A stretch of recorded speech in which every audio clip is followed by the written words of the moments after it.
हरे कृष्णा दोस्तों, शरद पूर्णिमा का हिंदू धर्म में बहुत खास महत्व होता है। इस दिन विधि विधान से व्रत रखा जाता है और माँ लक्ष्मी की पूजा होती है। शरद पूर्णिमा पर देवी लक्ष्मी का प्राकट्य हुआ था और इस दिन माँ लक्ष्मी धरती पर भ्रमण करती हैं। ऐसे में शरद पूर्णिमा के दिन व्रत रखने और माँ लक्ष्मी व विष्णु जी की पूजा करने के साथ साथ देवी के प्रादुर्भाव की कथा का पाठ भी अवश्य करना चाहिए। ऐसा करने से व्रत का पूर्ण फल प्राप्त होता है। आइए दोस्तों, शरद पूर्णिमा की व्रत कथा आरंभ करते हैं। भीष्म जी ने कहा, मुने, मैंने तो ऐसा सुना था कि देवी लक्ष्मी क्षीर समुद्र प्रकट हुई हैं, लेकिन आप ऐसा कैसे कह रहे हैं कि वो भृगु की पत्नी के गर्भ से उत्पन्न हुई हैं? पुलस्त्य जी ने जवाब दिया, राजन, तुम अपने प्रश्न का उत्तर मुझसे सुनो। देवी लक्ष्मी के जन्म का संबंध समुद्र से है। यह बात मैंने खुद भी ब्रह्मा जी के द्वारा सुनी हुई है। एक समय की बात है जब दैत्यों और दानवों ने बड़ी मात्रा में सेना लेकर देवताओं पर चढ़ाई की थी। उस समय युद्ध के दौरान देवता दैत्यों के सामने परास्त हो गए। तब इंद्र आदि संपूर्ण देवता अग्नि को आगे करके ब्रह्मा जी की शरण में पहुंच गए। वहां जाकर उन्होंने अपना सारा हाल अच्छी तरह बताया। ब्रह्मा जी ने कहा, आप सभी लोग मेरे साथ भगवान की शरण में चलो। ऐसा कहने के बाद वे संपूर्ण देवताओं को अपने साथ लेकर क्षीर सागर के उत्तर तट पर पहुंच गए और भगवान वासुदेव को संबोधित करके कहा, विष्णु, शीघ्र उठिए और इन देवताओं का कल्याण कीजिए। आपकी सहायता न मिल पाने के कारण दानव इन्हें बार बार परास्त करते हैं। ऐसा कहने पर कमल के समान नेत्र वाले भगवान अंतर्यामी पुरुषोत्तम ने देवताओं के शरीर को अपूर्ण अवस्था में देखकर कहा, देवगण, मैं तुम्हारे तेज की वृद्धि करूंगा। मैं जो उपाय बताता हूँ उसे आप लोग जरूर कीजिए। दैत्यों के साथ मिलकर समस्त प्रकार की औषधियाँ लेकर आओ और उन्हें क्षीर सागर में डाल दो। फिर मंदराचल को मथानी और वासुकी नाग को नेति रस्सी बनाकर समुद्र का मंथन करते हुए उससे अमृत निकालना शुरू कर दो। इसमें मैं आप लोगों की सहायता करूंगा। समुद्र का मंथन करने पर जो अमृत बाहर आएगा उसका पान करने के पश्चात तुम लोग बलवान और अमर हो जाओगे। देवादिदेव भगवान की बात सुनने के बाद संपूर्ण देवता दैत्यों के साथ संधि करके अमृत निकालने के यत्न में लग गए। देव, दानव और दैत्य सब मिलकर हर प्रकार की औषधियां लेकर आ गए और उन्हें क्षीर सागर में डालकर मंदराचल को मथानी एवं वासुकी नाग को नेति बनाकर बड़े ही वेग से मंथन करने लगे। भगवान विष्णु की प्रेरणा से सभी देवता एक साथ रहकर वासुकी की पूंछ की ओर पहुंचे और दैत्यों को उन्होंने वासुकी के सिर की ओर भेज दिया।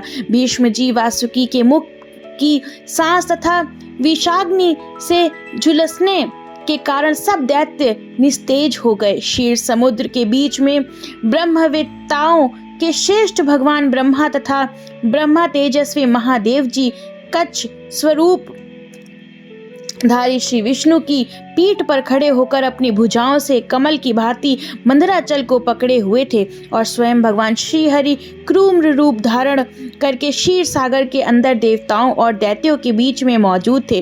वह मंदराचल को अपनी पीठ पर लिए हुए डूबने से बचा रहे थे। तदंतर जब देवता और दानवों ने क्षीर समुद्र का मंथन शुरू किया तब पहले उससे देव पूजित सुरभि कामधेनु का आविर्भाव हुआ था, जो हविष्य, घी, दूध की उत्पत्ति का स्थान मानी गई। तत्पश्चात वारुणी देवी प्रकट हुई, जिनके मद भरे नैन घूम रहे थे। वह पग पग पर लड़खड़ाती हुई चलती थीं, जिसे अपवित्र मानकर देवताओं ने त्याग दिया। तब वह असुरों के पास गईं और कहा, दानवों, मैं बल प्रदान करने वाली देवी हूँ, तुम मुझे ग्रहण कर लो। तब दैत्यों ने उसे ग्रहण कर लिया। फिर पुनः मंथन शुरू होने पर पराजित कल्प वृक्ष उत्पन्न हुआ, जो अपनी शोभा से देवताओं का आनंद बढ़ाने वाला था। तदंतर 60 करोड़ अप्सराएं प्रकट हुई। वे देवता और दानवों की सामान्य रूप से भोग्या हुई।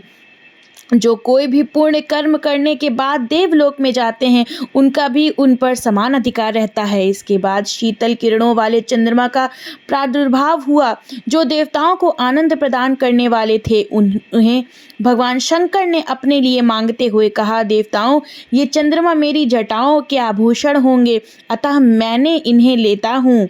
ब्रह्मा जी ने बहुत अच्छा कहते हुए शिव जी की बात का अनुमोदन किया। तत्पश्चात कालकूट नामक भयंकर विष प्रकट हुआ, जिससे देवता और दानव हर किसी को बहुत पीड़ा हुई। तब शंकर जी खुद की इच्छा से उस विष को लेकर पी गए। इसी के कारण उनके कंठ में काला दाग पड़ गया। तभी से वे महेश्वर नीलकंठ कहलाने लगे। क्षीर सागर से निकलते हुए विष का जो अंश पीने से बच गया था, उसे नागों ने ग्रहण कर लिया। तदंतर अपने हाथ में अमृत से भरा हुआ कमंडल लिए धन्वंतरि जी प्रकट हुई। वे श्वेत वस्त्र धारण किए हुए थे। वैद्यराज के दर्शन से सभी का मन स्वस्थ और प्रसन्न हो उठा। इसके बाद उस समुद्र से उच्चेश्वा घोड़ा और ऐरावत नाम का हाथी, ये दोनों क्रमशः प्रकट हुए थे। फिर क्षीर सागर से लक्ष्मी जी का प्रादुर्भाव हुआ, जो खिले हुए कमल पर विराजमान थी और हाथ में कमल धारण किए हुए थी। उनका प्रकाश चारों ओर फैल रहा था। उस समय महर्षियों ने श्री सूक्त का पाठ करते हुए बड़ी प्रसन्नता से उनका स्तवन किया। साक्षात क्षीर समुद्र से प्रकट होकर लक्ष्मी देवी को एक सुंदर माला भेंट में दी, जिसके कमल कभी भी मुरझाते नहीं थे। विश्वकर्मा जी ने उनके समस्त अंगों में आभूषण पहना दिए। स्नान के पश्चात दिव्य माला और दिव्य वस्त्र धारण करके जब देवी सभी प्रकार के आभूषणों से विभूषित हुई, तब इंद्र आदि देवता और विद्याधर आदि ने भी उन्हें प्राप्त करने की इच्छा जताई। तब ब्रह्मा जी ने भगवान विष्णु से कहा, वासुदेव, मेरे द्वारा दी हुई इन देवी लक्ष्मी को आप ही ग्रहण करें। देवताओं और दानवों को मैंने मना कर दिया है, वे इन्हें पाने की इच्छा नहीं रखेंगे। आपने जो स्थिरता पूर्वक इस समुद्र मंथन के कार्य को संपन्न किया है, इससे मैं बहुत संतुष्ट हूँ। ऐसा कहकर ब्रह्मा जी लक्ष्मी देवी से बोले, देवी, तुम भगवान केशव के पास चली जाओ। मेरे दिए हुए पति को पाकर अनंत वर्षों तक आनंद का उपभोग कीजिए। ब्रह्मा जी के ऐसे कहने के बाद लक्ष्मी जी समस्त देवताओं को देखते देखते श्री हरि के वक्ष स्थल में चली गईं और भगवान से बोली, देव, आप कभी मेरा परित्याग न करें। संपूर्ण जगत के प्रियतम, मैं सदा आपके आदेश का पालन करती हुई आपके वृक्ष स्थल में निवास करूंगी। ऐसा कहकर लक्ष्मी देवी ने कृपापूर्ण दृष्टि से देवताओं की तरफ देखा, जिससे उन्हें बड़ी प्रसन्नता हुई। वही लक्ष्मी से परित्यक्त उन्होंने पर दैत्यों को बड़ा उद्वेग हुआ। उन्होंने झपट कर धन्वंतरि के हाथ से अमृत का पात्र ले लिया। तब विष्णु जी ने माया से एक सुंदर स्त्री का रूप धारण करके दैत्यों को लुभाया और उनके निकट जाकर बोले, यह अमृत का कमंडल मुझे दे दो। उस त्रिभुवन सुंदरी रूपवती स्त्री को देखकर दैत्यों का चित्त काम के वशीभूत हो गया। ऐसे में उन्होंने चुपचाप वह अमृत उस सुंदरी के हाथ में पकड़ा दिया और स्वयं उसका मुंह देखने लगे। दानवों ने अमृत लेकर भगवान ने देवताओं को दे दिया और इंद्र आदि देवता तत्काल उस अमृत को पी गए। यह देख दैत्यगण अलग अलग प्रकार के अस्त्र शस्त्र और तलवारों हाथ में लेकर देवताओं पर टूट पड़े, लेकिन सभी देवता अमृत पीकर बलवान हो चुके थे। उन्होंने दैत्य सेना को परास्त कर दिया। देवताओं की मार पड़ने के बाद दैत्यों ने भागकर चारों दिशाओं की शरण ले ली और कितने ही पाताल में घुस गए। तब संपूर्ण देवता आनंद मग्न मन हो शंख चक्र और गदा धारण करने वाले भगवान विष्णु को प्रणाम करके स्वर्गलोक में पहुंच गए।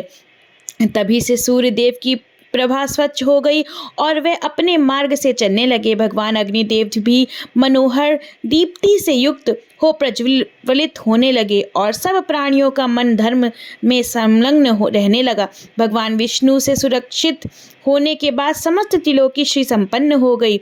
उस समय समस्त लोकों को धारण करने वाले ब्रह्मा जी देवताओं से बोले, देवगण, मैंने तुम्हारी रक्षा के लिए भगवान विष्णु को तथा देवताओं के स्वामी उमापति महादेव को नियत किया है।